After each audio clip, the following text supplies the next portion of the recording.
E hoje vamos falar do que movimenta esse nosso mercado brasileiro do agronegócio.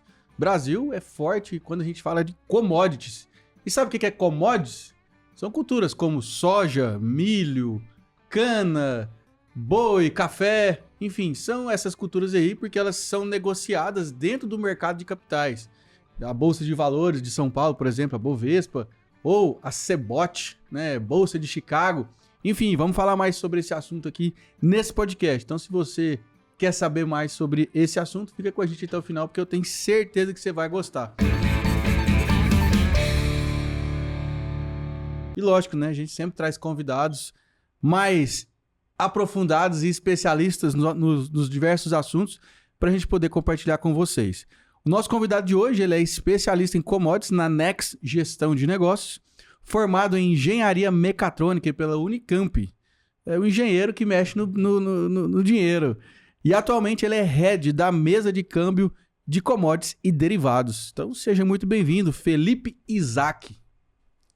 Fala, Pedro, tudo bem? Obrigado aí pelo convite. É uma satisfação estar aqui hoje para a gente poder compartilhar um pouco aí desse mundo financeiro para a turma que está no dia a dia ralando aí no campo. Igualmente. Então quer dizer que você é um engenheiro Faria Limers da Jamel Cecília de Goiânia? É quase isso, né? Me formei em engenharia, mas confesso que eu trabalhei por 1 ano só na área e logo já fui pro mercado financeiro. E inclusive foi em São Paulo, então eu já fui um Faria Limer original. Já foi? Lá. Mas você tava de coletinho, assim? Não, o coletinho eu não usava, mas já usei um pulloverzinho assim nas costas, isso aí eu já usei. Jogava o beat também? Na época não tinha o beat ainda. Copo Stanley? Não tinha nada disso. Quando estourou isso aí, eu já tava de volta aqui em Goiânia, então eu acabei passando batido nessa. Mas já fui um Faria Limer, né? Apesar de ser formação de engenheiro, sempre trabalhei desde o início ali, na minha época no mercado financeiro, com commodities, né? No início foi commodity, que eram moedas, que não deixa de ser uma commodity, dólar, euro, enfim, todas as moedas negociadas, mas também com foco nas commodities agrícolas. E aí já estou acumulando aí mais de 10 anos, aí, pouco mais de 10 anos de experiência nesse mercado. E de volta aqui a Goiânia, com o nosso escritório, com a Nex, a gente tem feito um trabalho muito legal aí com todo tipo de produtor, né? Seja o pecuarista, seja o agricultor. Perfeito, né? Aqui a gente está numa avenida muito famosa aqui em Goiânia, que é o Centro Comercial de Goiás, praticamente, que chama Jamel Cecília. E a gente fala que aqui é a Faria Lima de Goiás, é a Jamel Cecília. Cara, mas agora eu fico pensando, Felipe, para você que é engenheiro, esse mercado aí é teta, né? É tranquilo, né? Assim, como engenheiro, a formação, a gente mexe muito com número, com conta o tempo inteiro, né? Então eu não vou negar que fica um pouco mais fácil de entender ali esses instrumentos que existem na bolsa. Mas lógico, né? Tudo passa por um processo de aprendizado também. Que é contínuo, tá? Às vezes você acha, poxa, já aprendi muita coisa, mas sempre tem coisa nova. A gente está sempre estudando, sempre indo atrás e tem dado certo. Perfeito. E aí você tava lá, formou lá na engenharia mecatrônica, tava lá atuando lá no mercado como engenheiro. Pá, um baita de um currículo, né? Formado na Unicamp, curso foda pra caralho. E aí, como é que você virou essa chavinha que você falou assim, cara, eu acho que o meu negócio é mercado financeiro. Como é que surgiu na sua vida aí essa parte? Esse é um ponto legal, porque quando você começa uma faculdade de engenharia, naturalmente, lá uns 17 anos de idade, eu pensava em ser um engenheiro de fato. No decorrer da faculdade, eu entendi que, poxa, gostava do que estava acontecendo, mas comecei a ter certo interesse pelo mercado financeiro. E lá em São Paulo eu percebi que o mercado financeiro adorava contratar engenheiro, que tinha um espaço muito grande para isso, né, pela formação que a gente tinha, tanto relacionada com números, mas principalmente pelo todo o cenário de estresse que a gente passa no curso, que é algo valorizado no mercado financeiro. E aí eu comecei a despertar essa curiosidade ele já no meu 2º ano de faculdade, já fui indo atrás e não deu outra. Acabou que na primeira oportunidade que eu tive de trabalhar numa mesa, né, de um banco, no mercado financeiro, que foi no Santander, na tesouraria, na mesa proprietária do Santander, eu já falei, poxa, é isso aqui mesmo que eu quero. Lá no QG do banco mesmo? Lá no QG, Central. Lá na Central. A gente estava lá no 25º andar, onde tudo acontecia, onde toda essa questão de negociação, de bolsa, de precificação... Bilhões. Não, era um negócio diferente, assim, isso aí era coisa de doido, tinha um monte de tela, igual a gente vê em filme, Sim. Era tipo isso. Que inclusive na época eu tive, assim, foi um prazer, que foi meu primeiro emprego no mercado financeiro, eu tive um prazer e uma grande, baita experiência de ter ali uma liderança, um chefe direto, que era o Roberto Campos Neto, que hoje é nosso presidente do Banco Central. Que inclusive foi ele que me ensinou a usar o pullover, assim, que eu usei por uma época. Mas foi um baita aprendizado ali em questão de mesa de negociações, de moedas, de commodities, né, de sistemas, de raciocínio. Foi uma experiência bem bacana aí que eu adquiri. E aí, para atuar aí nesse segmento, aí você teve que tirar alguma certificação, alguma habilitação? A gente tira, né? Assim, de início, teoricamente não, mas aí existem alguns certificados que você precisa ter para operar determinados sistemas, né, no mercado. Aí, pô, passa ali por um PQO de operações, passa por alguns cursos ali. PQO? O que é PQO? Chama PQO, é o nome de um título. Ah, sim. É um PQO, é um título aí da Ambima, se eu não me engano. E aí ele tem diversas classes. A delas, para poder fazer esse tipo de operação em mesa dentro de banco, né, dentro da corretora, ele é o PQO Operações. É um pouco difícil até. E aí tem alguns outros cursos que a gente acaba fazendo para aprender a mexer nos sistemas, né? Na época tinha muito o Puma, ainda existe, mas é pouco utilizado. Aí tem a própria Bloomberg, né, que é o sistema mais utilizado no mundo, que é um baita sistema e é super difícil, que ele tem tanta coisa que é difícil de mexer, então a gente tem que fazer curso para entender, para pegar as funcionalidades. Então, nesse decorrer aí são várias coisas que a gente vem fazendo. Entendi, que legal. E aí, então hoje você é head de operações de commodities na Next Gestão. Exato, na Next Gen, na verdade. Na Next Gen, perdão. Isso. E o que faz um head de commodity de uma mesa proprietária? Legal. A gente tem nossa mesa de commodities aqui dentro, né? Fica aqui em Goiânia, aqui na Jamel Cecílio também, a gente está no prédio aqui na frente. E a nossa mesa, ela negocia as commodities. Eu tenho 2 tipos, basicamente, de negociações que a gente faz. Um deles é para especulação, quando qualquer tipo de pessoa física ou jurídica fala, pô, eu quero especular. E a gente sabe que gosta, o produtor adora, né? Sempre que fala, vamos fazer uma cachaçinha aí, fazer especulação, às vezes o cara gosta, quer especular e tudo bem. Mas tem as operações de hedge, de proteção, que é de fato ali, tem um produtor que tem ali, né, tá produzindo animal, tem um boi confinado, tem um pasto ali que tá com animal para engorda e não sabe que preço que vai vender daqui 3, 4, 1 ano. Tem o produtor de soja que começa a plantar agora em agosto do ano, né? Começa a comprar insumo, fazer o projeto e vai colher só em fevereiro, março, abril do ano que vem. O que é a maior preocupação desses caras? Pô, e aí? Se o preço cair, hoje eu começo meu projeto hoje, que vai durar 6 meses, na hora de vender, se o preço estiver menor que está hoje, o que acontece? Prejuízo, como a gente foi acontecendo nos últimos 2 anos.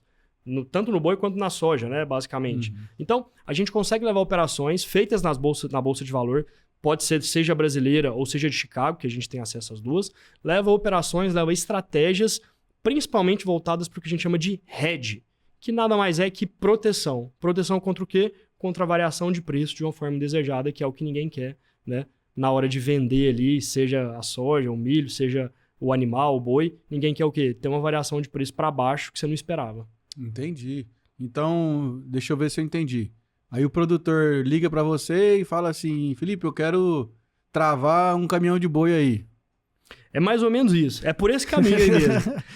Ou tem algo intermediário ainda antes de você? Não é que tem um intermediário. Tem toda a minha equipe, mas o trabalho é exatamente esse, tá? A primeira coisa que a gente faz, na verdade, é conhecer muito bem o produtor. A gente gosta de trazer, isso é uma pegada minha, pegada nossa, do nosso escritório, da nossa mesa, de conhecer muito bem com quem a gente está trabalhando. Então, pô, você me ligou, fala, Felipe, cara, fiquei sabendo que você está operando para um amigo meu aqui, para um colega, companheiro de fazenda, ok, vamos conversar, quero te conhecer, quero ir visitar a sua fazenda, vou ver sua operação. A gente faz muito esse trabalho no campo, no dia a dia, né? Não é só preso dentro do escritório, não. A gente vai. Você põe a botina no pé. Põe a botina. Já fui, inclusive, já pegar de surpresa um dia. Nossa, vem cá hoje então, fui de sapato, não tem problema. Então, vê no dia a dia, porque isso faz diferença. Total. Uma coisa é alguém ligar falando, eu tenho uma boiada e um caminhão de boi para vender tal dia, me ajuda. Ok, dá pra gente sugerir alguma coisa. Mas quando você tá na operação do cara, você tá vendo a fazenda, você entende, não, é um caminhão de boi que você vai vender, mas poxa, ele entrou aqui, tem aqui, esse curral tá confinado há tanto tempo, essas aqui estão no pasto há tantos dias, vou comprar mais depois. Você entende o global. Entendendo o global, aí a gente consegue trazer uma estratégia mais assertiva. E é isso que a gente faz. E o nosso mercado, né, cara, do agro, assim, o produtor rural, ele gosta desse olho no olho, né? Tanto é que essas coisas muito automatizadas, esses relacionamentos muito automáticos aí, desses bancos aí, cara, às vezes não funciona tanto para o produtor, porque realmente ele gosta de sentar, de tomar um café. Gosta. E de conversar e ver o que está acontecendo, para sentir confiança, né, para fazer a operação. Exatamente, o ponto é isso, é a confiança. A gente sabe que o produtor, ele tem muito pé atrás com muita coisa, porque historicamente já sofreu, já foi passado a perna em algum momento da vida. Então a gente valoriza isso. Porque o nosso atendimento, as estratégias, tudo que a gente consegue levar, ela é muito baseada em confiança. Porque Porque não adianta. Porque isso é um instrumento novo. A maioria dos produtores não conhece. Apesar de, às vezes, já ouviu falar, sabe de alguém que fez, entendi como funciona, mas é algo novo para ele. Então, se eu chegar e pedir para um cara que tá lá na roça o dia inteiro, produzindo, tocando boi, mexendo com lavoura, né? Tá na roça, tá na lida. Falar, cara, confia em mim que eu vou fazer uma operação na Bolsa de Valores e eu vou te proteger. O cara pensa, pô, peraí, né? O que esse cara tá falando? Será que é verdade isso aí? Então, sentar, olho no olho, tomar aquele cafezinho junto, conversar, mostrar, entender, gera confiança e a pessoa se sente, fala, não, agora eu entendi o que é, te conheci, olhei no olho, vamos começar, vamos tentar, vamos ver como é que isso funciona. Perfeito. Isso faz a diferença. Total, acredito. Felipe, e assim, você tem algum número? Não sei se você vai ter esse número, talvez eu te peguei desprevenido, mas, por exemplo, de quantos por cento dos produtores que faz operação de hedge na bolsa da sua produção? Ó, o número certo eu não tenho pra te falar, mas assim, te adianto tranquilamente que é pouco. Muito pouco. Pouco que eu falo, menos de 20% dos produtores hoje fazem. Nossa, acho que ainda é menos, hein? Quando a gente traz pra pecuária, aí esse número é muito menor. Eu Muito falar menor, assim, a cada 100 produtores, se 5, 6 fizerem, é muito.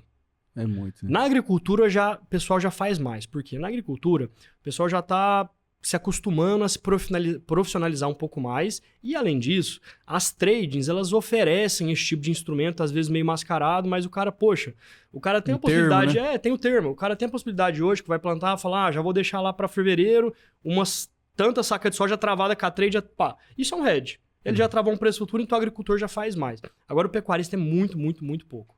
Muito pouco. Será que deve a questão cultural? O pecuarista às vezes gosta de especular mais? Ou será que tem a ver com o risco do negócio? Porque a agricultura, assim, né? Vamos falar aqui a grosso modo. Todas as atividades são de risco, tanto Sim. a agricultura quanto a pecuária. Mas na pecuária, se o preço tá baixo, o boi tá no pasto lá e dá uma segurada, espera um pouquinho e vende, né? Agora, soja, chegou a hora de colher, tem que colher, né? Eu vejo 3 fatores aqui, tá? Pra falar assim, pô, por que o pecuarista tá tão longe disso aí? Primeiro, é isso que você falou. Apesar de se cair, o cara tá perdendo dinheiro, mas é isso, é boi no pasto, é boi no pasto. Quando o cara tá confinado, isso é mais preocupante. Mas, é boi no pasto, nossa, caiu a arroba, tô perdendo dinheiro, só que ele vendeu mais barato, entre aspas, tomou um prejuízo aí, né, considerando quando ele comprou o animal, todo o período e por quanto ele vendeu, muitas vezes acontece de tomar um prejuízo, mas esse valor que ele pegou, ele conseguiu fazer a reposição dele e ele continua enchendo o pasto. Então, o pecuarista ele tem uma maior dificuldade de enxergar quando ele de fato está tomando prejuízo ou está tendo um lucro. Diferente isso aí dos grãos. Na soja, o cara, quando toma prejuízo, ele toma prejuízo mesmo. Quando ele tem lucro, ele tem lucro. Ele enxerga o dinheiro de forma mais rápida. Quando a pancada vem, é feia. Quando a pancada vem, é feia. E ele também tem, nossa, eu vou estocar. Beleza, ele pode estocar, mas não é a mesma coisa. Segundo ponto, o instrumento é novo. Mas ele é novo não na história. Muito pelo contrário, a Bolsa de Chicago CBOT, ela foi fundada lá nos 1800 e alguma coisa. Então já existem há muitos anos. É novo pro produtor na ponta pessoa física. Porque os frigoríficos e as tradings, eles já utilizam esses instrumentos há mais de 30 anos. Hoje o frigorífico é grande porque ele vem travando a produção sempre. Hoje a trading é grande porque vem travando tudo que faz. O que a gente vê muito falando? Às vezes o pecuarista, nossa, o frigorífico tá me roubando, tá mexendo preço. Tudo bem, de vez em quando isso existe. Mas uma coisa que o frigorífico não faz, pelo menos os grandes, é ficar torcendo igual o pecuarista faz. Eles trabalham com a margem, é um negócio profissional. Vai comprar uma boiada aqui, vai vender ali, tudo na bolsa tá travadinho, contrato futuro, às vezes a opção, às vezes um termo, e eles fazem o quê? Garantem margem. Perfeito. Aí porque assim, vamos lá, pensando do ponto de vista do produtor. O produtor não quer que o preço caia. O frigorífico não quer que o preço suba. Então, o frigorífico faz a proteção para o preço não subir e o produtor para o preço não cair. Tá certo ou não? Teoricamente, o produtor tinha que fazer a produção para o preço não cair, né? Só que o produtor não tem feito muito. Mas a ideia é essa. Quando a gente fala da proteção, a gente tem aqui 2 pontos. A gente entender qual que é o risco. Aí a gente tem 2 tipos de risco. O risco do produtor e o risco do consumidor. Quem está produzindo, qual que é o maior risco? O ativo desvalorizar, né? Pô, estou produzindo boi, estou produzindo arroba. Se a arroba cai, prejuízo. Então, ele se protege contra a queda. Perfeito. O consumidor, qual que é o risco dele? Do que você está consumindo subir demais, vai apertar a sua margem, então você tem que se proteger contra a alta. Mas o frigorífico, ele muitas vezes está nas 2 pontas, né? porque ele é consumidor, porque ele compra do produtor, e ele também é vendedor porque ele está vendendo, ou está exportando, ou está embalando e vendendo no mercado nacional. Então ele tem as duas pontas. Só que sim, o maior risco ali, na maioria das vezes, do frigorífico é na parte da compra. E quando ele está embalando e vendendo, aí a gente sabe que, né, na hora da carne processada, né, esses cortes processados, todo mundo compra, a margem é altíssima, então eles conseguem trabalhar melhor. Mas o maior risco dele, às vezes, em alguns momentos, ou de oscilação de mercado, ou que está ali muito com o produtor já travando ali alguns preços, sabendo que tem confinamento, que tem região de produtor que vai entregar boi para eles, tem as escalas definidas para os meses próximos, o frigorífico muitas vezes já vai travando o preço de compra dele. Por quê? Porque se o mercado baixar, ele tá tranquilo ali, fez uma compra e aproveita isso aí. Se o mercado subir, ele não vai pagar mais caro na carne, porque ele já se protegeu. Então, isso acontece muito. Outra coisa que o frigorífico faz, principalmente os que exportam, toda exportação que ele vai fazer, já tem o cronograma de exportação. Tem que exportar já tantas... tem os contratos, né, os volumes. Tem que exportar tantas toneladas ali para a China, para a Arábia Saudita, para onde for, até tal data. Aí ele vai pegar e vai buscar todo esse gado no mercado. O que ele faz? Ele trava as duas pontas. Trava o preço que ele vai vender, trava o dólar, trava a exportação e começa a travar aqui na ponta de compra o preço que ele vai pagar, de forma que o quê? Acabou, ele garantiu a margem. Não fica torcendo. Nossa, pelo amor de Deus, tomara que o boi caia para eu comprar barato do produtor. Ou não. Nossa, pelo amor de Deus, tomara que o boi suba para eu conseguir vender mais caro lá pro chinês. Não tem isso. Travou aqui, garantiu a margem e tá rodando todo ano com o quê? Com lucro. E previsibilidade, né? Previsibilidade. Então, vendo você falar assim, Felipe, o que eu percebo é que esse mercado, então, tende a não ter espaço mais para amador, assim, que só conta com o preço de tela, né? Digamos assim, o preço de spot, né? Que o cara liga lá no frigorífico e fala assim, tô com a carreta de boi, você paga quanto? E isso aí... É isso. Não é? É difícil, porque o mercado ele tá se profissionalizando. A pecuária ela demorou um pouco mais para se profissionalizar quando a gente compara com as outras culturas, né? A turma da cana, a turma da soja, a turma do café, todo mundo já vem se profissionalizando há mais tempo, colocando às vezes mais estudo, mais tecnologia, tá entendendo mais os instrumentos. A turma da pecuária chegou nessa profissionalização um pouco mais tarde. Mas o fato é esse, tá cada vez mais difícil e vai se tornar cada vez mais difícil alguém continuar na produção sem se profissionalizar. E o que é se profissionalizar? Cara, entender as contas. Porque você sabe, tanto quanto eu, até mais talvez, que está ainda mais aí também nessa lida, muitas vezes o produtor, ele não sabe os custos que ele tem. Você perguntar, você vendeu seu animal por quanto? Por tanto, tá, e quanto que foi o custo ali de sua arroba produzida nele? Quanto que você pagou? Quanto que você está pagando de pasto? O cara, não sei. Às vezes o cara que confina, ele ainda entende um pouquinho, entende mais, tem um pouco na ponta, porque ele vai ali colocar no confinamento, ele está vendo o custo da diária, já faz mais conta. Mas o que está no boi a pasto ali, muito difícil, a maioria às vezes não tem esse custo. E aí vem acumulando, não sabe se tem prejuízo, se tem ganho. A única moeda que ele enxerga é o poder de troca. Não, mas o boi, a arroba caiu de R$200, mas eu consegui comprar 2 bezerros por boi gordo, então tá bom. Às vezes ele fica nessa e não tá enxergando o prejuízo ou o lucro financeiro de fato que ele tá tendo. Então, sim, se o produtor não se profissionalizar, não entender que existem instrumentos que podem garantir para ele previsibilidade de resultado, que podem garantir que todo ano, independente se está num ciclo de alta ou num ciclo de baixa, ele pode ter lucro na operação, ele vai acabar ficando para trás. Perfeito. E aí você acha que, quando a gente fala, a gente está falando de profissionalização e tudo mais, você acha que o produtor ele precisa ter uma pessoa na fazenda dedicada a cuidar dessa parte? Ou ele mesmo pode cuidar, ou ele pode terceirizar isso para alguma agência, para alguma empresa específica? Como que é essa relação do professor, do produtor? Porque ele já está ali com a cabeça muito cheia, né? De ter que produzir, de ter que fazer a gestão financeira, de ter que fazer a gestão de recursos humanos da fazenda. Enfim, todo o rol de variáveis que envolve ser produtor rural. E aí você vai colocar mais uma dessa, né? Que não estou menosprezando, mas que talvez para aquele produtor que é uma novidade esse assunto, ele tem que ir lá estudar e se capacitar do zero. Às vezes não é mais fácil ele contratar alguém, um serviço de uma empresa. Qual que é a sua visão nesse aspecto? Com certeza. É muito difícil você pedir para o produtor que está preocupado em estar ali, né, cuidando dos animais, lutando contra doença, vacinação, mexendo com pasto, olhando confinamento. na maioria das vezes sem internet ali no meio do campo, ter que ter tempo para estudar, para acompanhar um mercado futuro de bolsa que precisa de quê? De tempo e de internet, por exemplo. Na maioria das vezes as coisas que ele não tem ali no campo.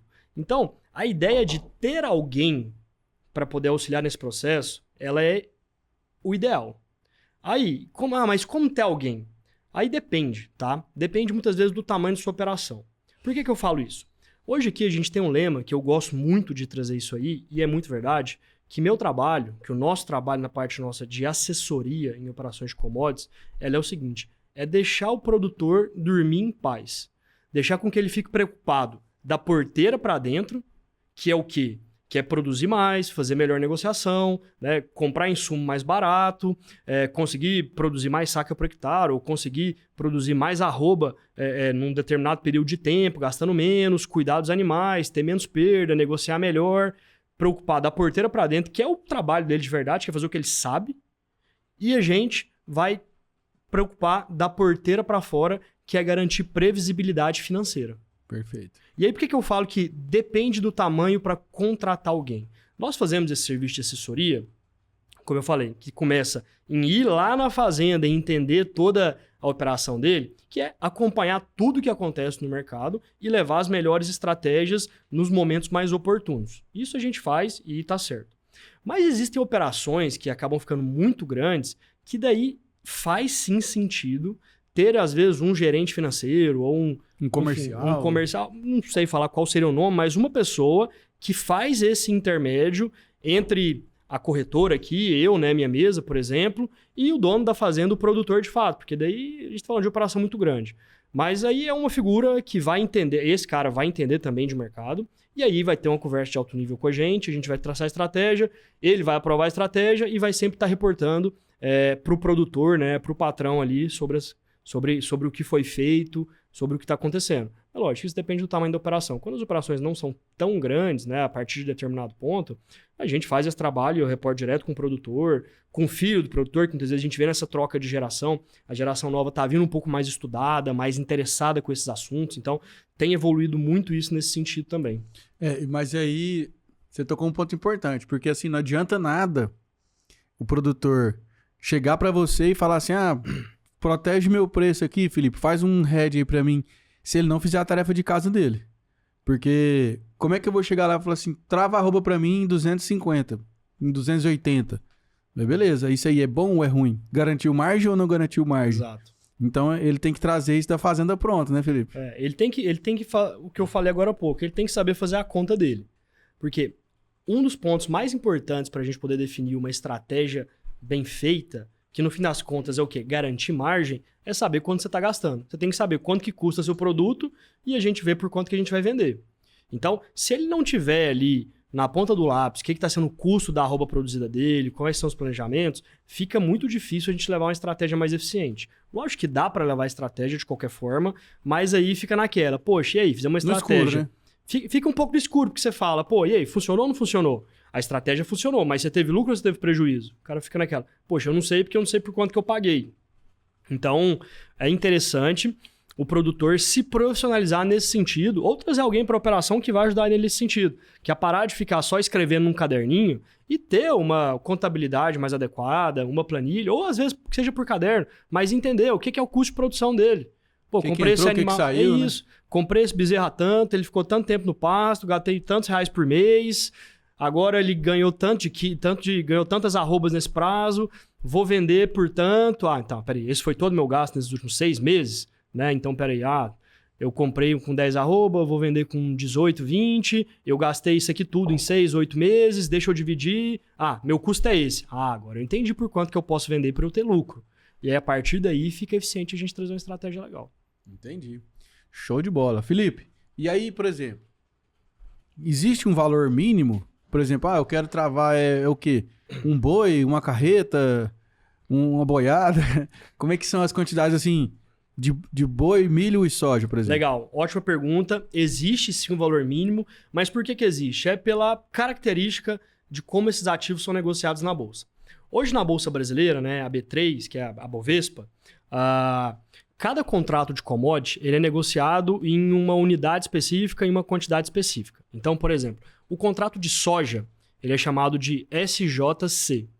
Um contrato de soja, ele é equivalente a 450 sacas, que no caso seria a quantidade mínima. 450 sacas de 60 quilos, de normal. 60 quilos, exato. 460 sacas e ele é negociado em unidade de dólar por saca.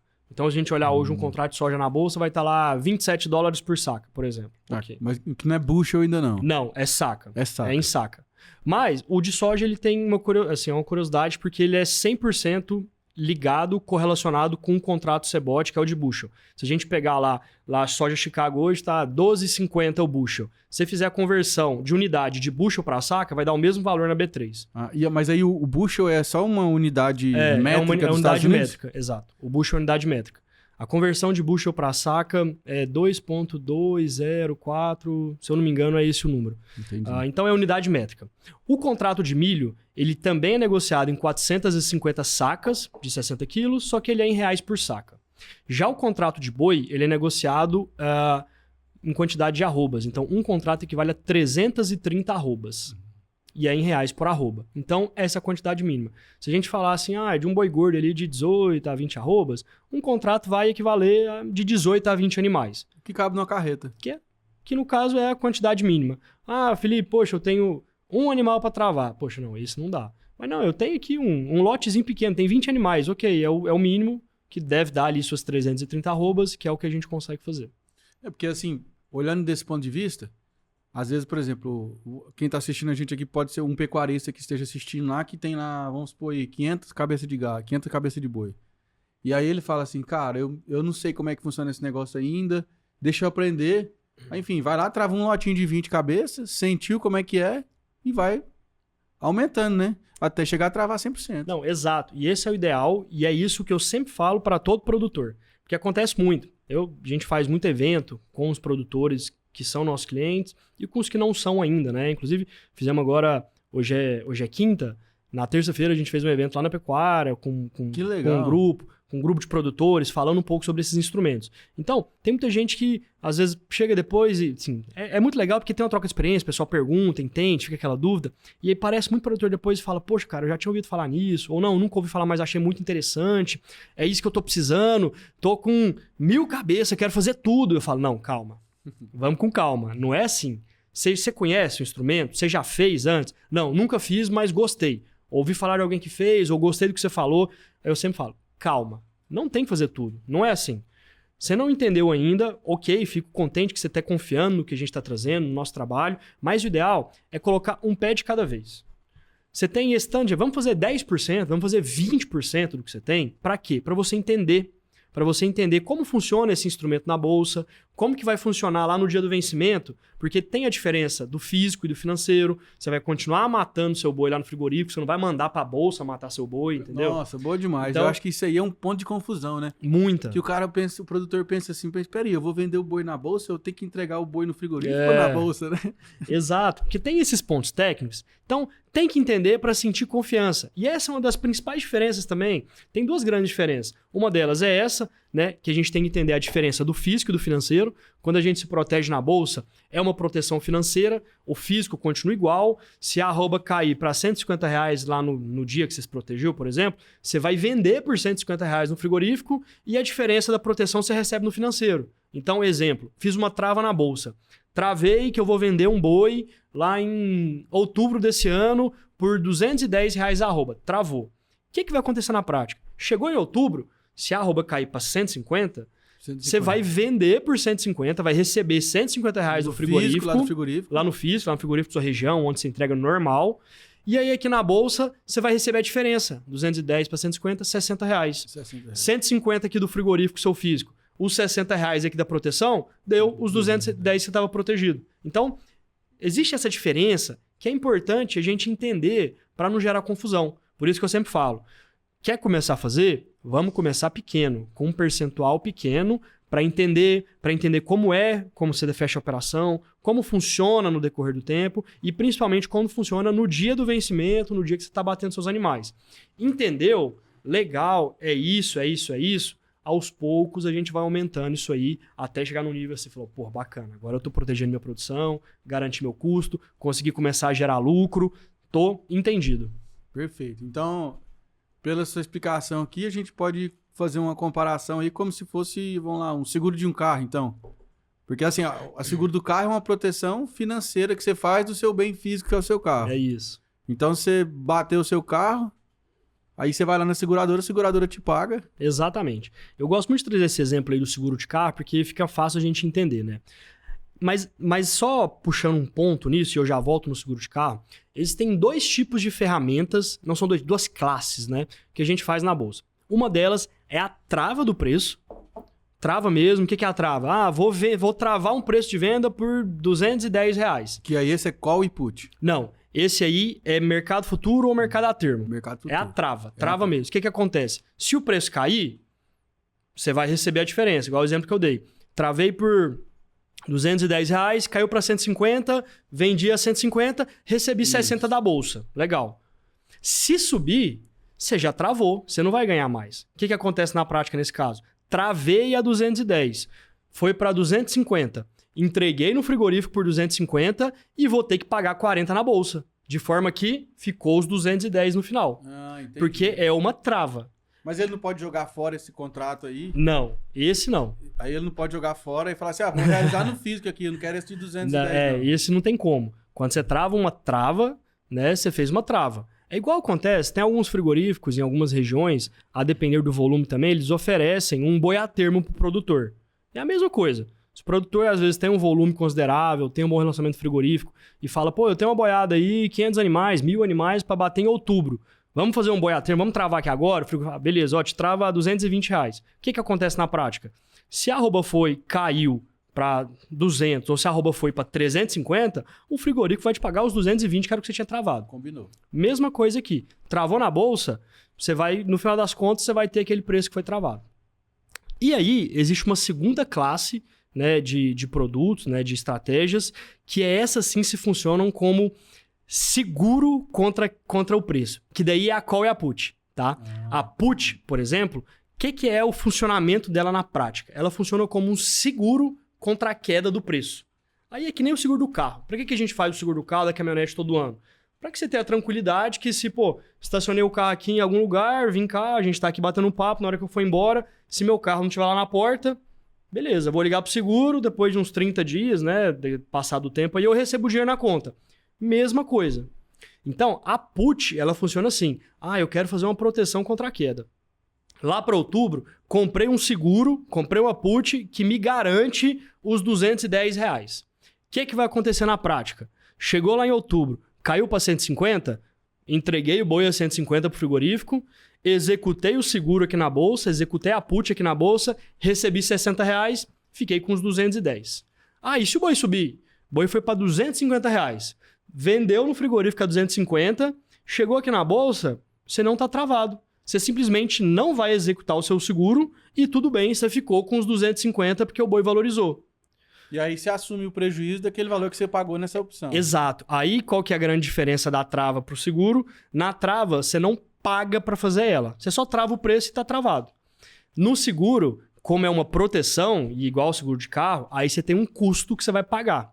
Esse custo, você vai perguntar, poxa, mas e aí, quanto que custa, né? É um custo por arroba para a gente proteger. Ele costuma girar, vai depender muito ali, né, do valor, de como que tá o mercado, do prazo que você quer ficar protegido, mas ele vai girar ali de 3 a 5% do preço da arroba, tá? Do dia. Do dia, exato. Mas vai estar ali mais próximo da casa dos 3 do que dos 5, mas dependendo do estresse ali, se tiver um mercado muito volátil, pode ficar um pouco mais caro. Mas se a gente fala ali, 3% de um custo de arroba, a gente está falando que vai custar ali alguma coisa entre 5 e 7 reais, por exemplo, um seguro, 5 e 8 reais por arroba. Aí por que eu falo que a gente tem que entender bem os custos para poder trazer uma estratégia eficiente? Será que esse custo aí, esses 5, 6, 7 reais por arroba que você vai pagar de seguro, vão conseguir te garantir uma margem boa?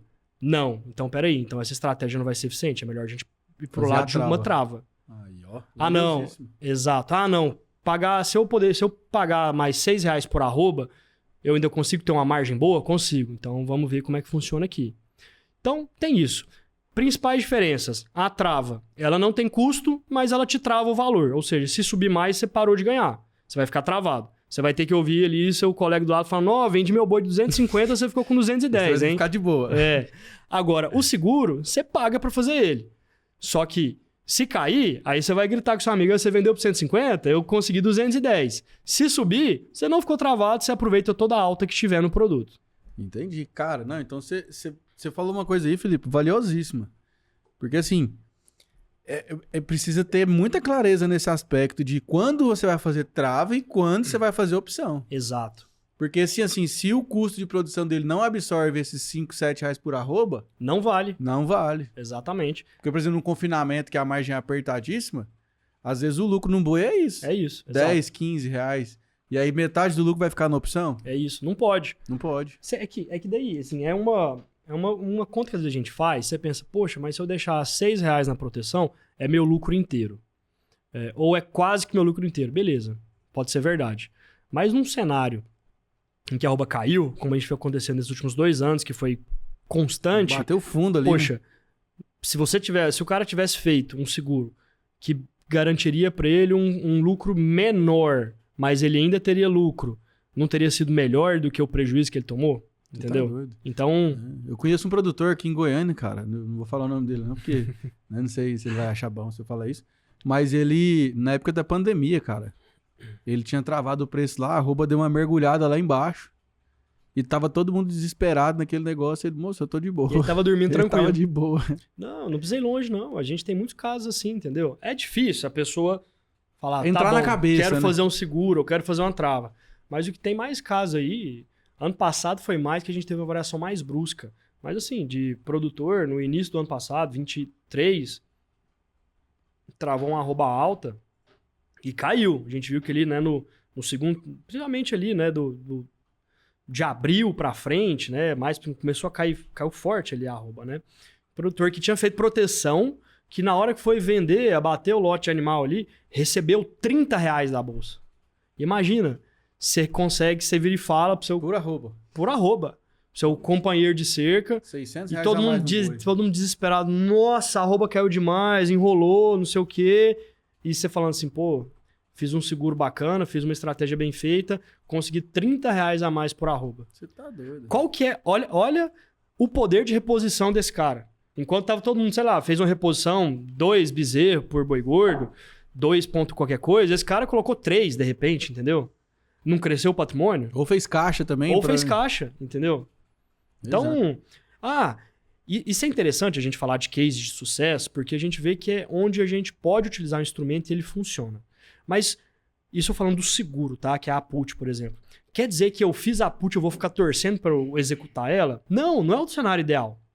É igual o carro. Você faz seguro do seu carro e você fica o dia inteiro torcendo, pelo amor de Deus, tomara que um ladrão roube meu carro ali. Não. Por quê? O cenário ideal é que você não precise usar o seu seguro. Porque se você não usou o seguro, quer dizer que a arroba saiu de 210 e foi para 250. Ou seja, você vendeu seu animal mais caro. E ok, virou um custo, você absorveu joga na produção, segue o jogo. Agora, quando você precisa utilizar, não é o cenário ideal, mas quando você precisa utilizar, você ter a tranquilidade, a paz de poder dormir tranquilo, enquanto os companheiros estão tudo na mesa de boteco reclamando, desesperado, não sei o que eu faço, não sei o que, você dormir tranquilo, sabendo, cara, pode ir pra onde for o preço dessa arroba, eu garanti minha margem, garanti minha produção e eu tô tranquilo, é a tranquilidade que dá pra você ter clareza, pra poder viver a vida, pra não, né, não ficar estressado em casa, com esposa, com filho, né, não descontar em funcionário da fazenda, tranquilo, tira férias, viaja, realiza um lucro. Perfeito. Felipe, mas assim, ó, cara, você se comunica de uma maneira muito didática, que acho que fácil de entender. E que bacana. Porque uma vez eu fui num evento, cara, de um banco, de uma corretora, famosa aí também. E aí tá um monte de produtor rural, o povo, o chapelão lá, a turma toda, os produtor rural. Cara que era muito bom na porteira pra dentro, em produzir o boi, engordar o boi, implantar a soja, e, enfim, fazer o que o nosso produtor brasileiro faz de bem feito, né? Muito bem feito. E aí, cara, ele começou a falar lá de proteção, de hedge, de commodity. Aí ele começou a mostrar um gráfico lá e falando assim, isso aqui é uma operação collar, butterfly, não sei o quê, não sei o quê. Aí eu fiquei pensando, cara, a abordagem não pode ser assim tão técnica pra explicar isso pro produtor. Eu acho que tem que usar essas analogias, porque fica mais fácil de entender. Cara, não adianta. Não funciona. Talvez tenha um grupo muito selecionado, menos de 1%, que, nossa, eu entendo tudo disso, eu quero que você conversa de forma técnica comigo. Mas não é o padrão. Não adianta. Padrão. É coisa nova, é coisa que a gente não conhece. Mesma coisa de, sei lá, eu não entendo nada de adubação de solo. Se chega um vendedor ali pra falar, não, porque o aspecto químico disso aqui, mas eu vou voar, não vou entender nada. Eu vou falar, não sei, cara, será que eu compro? Será que eu não compro? Será que esse produto Porque é tá bom? me enganando. Não adianta. Nesse mundo de proteção, já foi algo que eu já percebi há muito tempo, que eu convivo com produtores, já estou há muito tempo nesse mercado. Não adianta se apelar para o lado mais técnico possível, que não vai ter retorno. Eu poderia fazer uma apresentação, igual a gente faz muita apresentação, bato muito papo, mostrar um monte de gráfico, um monte de coisa, isso, resultado, Indicador. tabela. Não adianta. Isso não vai. Eu já vi que isso não dá sucesso. Não Nem adianta. vende, né? A gente tem que falar a linguagem do produtor. Que é o quê? Que é a linguagem mais simples possível. Não é simples no sentido de, tô falando com criança. Não, mas é simples assim, da compreensão, de entender. Cara, eu podia falar, uma put é um contrato, é um direito de venda numa data futura, que você vai ter um strike, paga um prêmio. Não, falar, o que é uma put? É um seguro contra a queda de preço. Entendeu? Entendeu? Matou. E aí, o que é o legal? Os instrumentos básicos são o quê? A put e a call. A put protege contra a queda, a call protege contra a alta. Ponto. E é só isso? Não. Tem como você montar diversas estratégias combinando a put, a call, a trava, que daí começa a ter nome. É uma collar, é uma butterfly, é uma three-way, entendeu? Tem vários nomes. Tabajara Plus. E se eu chegar lá, é isso. Se eu chegar lá e falar pro Entendi. produtor, não, isso aqui, tô vendo aqui que seu gado, você tem uma boiada e depois você vai fazer a reposição, então a gente vai fazer aqui uma Iron Condor para outubro e depois a gente pega uma Butterfly, entendeu? Pode ser que faça Vai rir na sentido. sua cara. Pode ser que faça sentido, mas o cara não vai entender nada. Aí eu falo, não, peraí, você não entendeu os nomes, mas eu vou te mostrar o gráfico aqui, ó. Aí você mostra um gráfico, é um gráfico doido, aí é um negócio, uma perna que sobe, a outra fica reta, aí outra sobe, aí de repente, não, essa aqui inverteu, aí tem uma linha mas assim, se isso fazendo acontecer, aí o cara fica perdido, não adianta. O ideal é entender. Por isso que eu volto aqui na primeira coisa que eu falei. O produtor, ele tem que ter confiança no que ele está fazendo. E como que ele adquire confiança? Quando você senta com ele, quando você conhece a operação, quando você fala olho no olho e quando você fala uma linguagem que ele vai entender. Isso é com tudo na vida. Isso é com tudo na vida. Eu vou comprar um carro, sei lá, eu não fico querendo saber qual que é a engenharia por dentro do carro, não, mas como é que esse pistão joga a gasolina para a bomba no motor. Se chegar um vendedor e quiser me explicar isso, eu vou... não sei, cara. Vai falar assim, ele anda, viu? Ele anda. Não é isso que eu quero saber. E no final das contas, não é isso que o produtor quer saber. O produtor quer entender. Na prática é assim que funciona? Tá. Lógico que é muito importante também dizer que não quer dizer que a gente está omitindo informação. Claro. Longe disso. Mas é trazer de uma forma que seja compreensível. É igual o Lógico. médico, né? É. Você vai no médico, o médico vai falar pra você lá do detalhe fisiológico. Vai Exato. falar assim, moço, toma esse remédio aqui que é bom pra isso. Pronto. Ele não vai te explicar, não, se você tomar dipirona, ela vai se conectar com a célula B, não sei o quê. Uma molécula. Tô com dor de cabeça, toma dipirona, tá tudo certo. Isso, obrigado, um abraço. Pronto, fechou. Felipe, mas assim, como nem tudo são flores, e a gente tem um governo que ele tá com fome, que ele gosta de procurar dinheiro onde que tá, hein? O produtor que faz essa operação, ele tem algum imposto? Como que é a questão da tributação? Porque às vezes pode ser que ele vai ter lucro, pode ser que às vezes ele vai ter prejuízo. Legal. Como que fica isso? Excelente pergunta, e é uma ótima pergunta mesmo. Quando a gente faz as operações em bolsa, por mais que, na grande maioria, né, tirando quem está especulando, mas quem está fazendo como proteção de fato, isso, como existe a diferença do físico e do financeiro, a operação no financeiro, caso você utilize esse seguro ou você tenha um ajuste positivo na trava, isso é entendido pelo governo como um lucro operacional, enfim, algum lucro que você teve. Não ganho de capital. Ganho de capital, desculpa. Como um lucro, como um ganho de capital. Ganho de capital. Então, sim, é devido imposto de renda nisso. Exemplo, fiz a trava 210, boi caiu para 150, entregou 150 no frigorífico, recebi R$60 na bolsa. Esses R$60 que recebi na bolsa, foi uma trava, né? Certo. Ou seja, ela não teve custo. Esses R$60 que recebi na bolsa é ganho de capital e tem que pagar 15% em cima disso. E é fixo, 15% fixo. É 15%.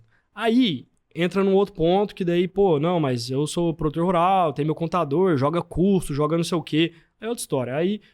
Aí eu não entro nessa... Agora é a engenharia fiscal de cada um. Aí já não é a minha área de atuação. tenho a humildade de falar que eu também não tenho a competência para falar dessa questão contábil, mas aí se o contador falar, não, peraí, eu consigo jogar isso aqui, abater ganho, lucro e tal, para diminuir, beleza. Estratégia contábil, estratégia fiscal. Mas a priori, esse ganho aqui que ele teve, tem que pagar 15% de imposto. Ah, e no seguro? No seguro, paguei R$7 por arroba para proteger nos 210. Foi para 150. Executei o seguro, recebi R$60. Eu recebi 60, mas eu paguei 7. Então, o meu ganho de capital, de fato, foi 60 menos 7, 53. Nesse caso, o imposto que ele teria que pagar é 15% em cima dos 53. Mesma coisa. Se o contador tiver estratégia para poder tentar mexer nisso aí, é outra história. Mas, assim, a priori, utilizou a proteção na bolsa, recebeu um dinheiro em conta, porque a arroba caiu, a soja caiu, enfim, tem que pagar 15% de imposto de renda. Então, vê se meu raciocínio é certo. O produtor que vai fazer essa trava de preço, ou que vai fazer a opção de compra ou venda, que é a call e a put, ele pode também colocar essa conta do imposto dentro dessa margem para ele garantir também esse resultado de forma protegida, não pode? Exatamente. Quando a gente faz uma simulação de uma estratégia, a gente também sempre considera, poxa, se você você receber R$10 por arroba, no caso, menos 15% de imposto, no final das contas você está recebendo líquido 8,50. 8,50 tá dentro, paga a sua margem, bate com o custo da put, faz sentido na trava, faz, então vamos seguir com a estratégia. A gente considera isso aí, tá? Porque também é muito fácil você virar, não, pensei numa estratégia legal. Aí o cara fala, minha margem no meu boi é R$9. Ou se eu tirar menos de R$9, eu tô tomando prejuízo. Aí o cara fez uma proteção, tomou 10 de volta, mas pagou imposto e ficou com 8,50. Afinal das contas, o cara teve 50 centavos de prejuízo ainda, entendeu? Então talvez não fizesse sentido. Então a gente considera o custo do imposto nisso aí, né? Considerando que ele vai ter, para poder fazer a estratégia ideal, falar, não, ó, mesmo tirando o que você pagou na put, ou não, a trava que você fez, o imposto que você vai pagar, se você usar, você ainda vai ter isso aqui livre. Faz sentido? Faz sentido? Faz. Então, vamos desenhar de uma forma legal. Perfeito. Filipão, obrigado, cara. Sensacional o nosso bate-papo. Eu acho que foi muito esclarecedor. Né? Como falei, parabéns, você se comunica de uma maneira muito clara, muito didática. Porque deu pra ver que você já sujou a botina, que você já realmente você fala a linguagem de uma forma bem simples, mas não falando como criança, mas falando mesmo de uma maneira que todo mundo entenda. E aí, aquele produtor que quer conhecer seu trabalho, que quer lá fazer uma visita, tomar um café com você, é possível? Como que ele te procura? Com certeza. Pedro, primeiro, obrigado aí de novo pelo convite, obrigado aí, né, pelo esse papo que a gente teve, que também foi muito bacana.